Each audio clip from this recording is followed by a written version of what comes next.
Dans l'histoire de l'Islande, la période médiévale commence à la fin de la colonisation norvégienne, vers 930. Traditionnellement, les peuples scandinaves ont souvent fondé des parlements, où pouvaient se réunir des hommes libres pour prendre des décisions politiques, militaires ou religieuses. L'Islande a développé un système de gouvernance décentralisé, sans gouvernement central.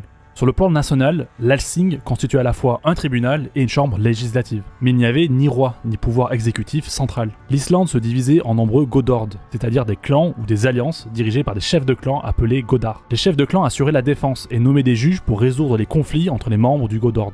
D'ailleurs, les godord n'étaient pas définis selon des zones géographiques, mais plutôt sous forme de groupements auxquels chaque individu adhérait de son plein gré. Il était donc tout à fait possible de changer de godord.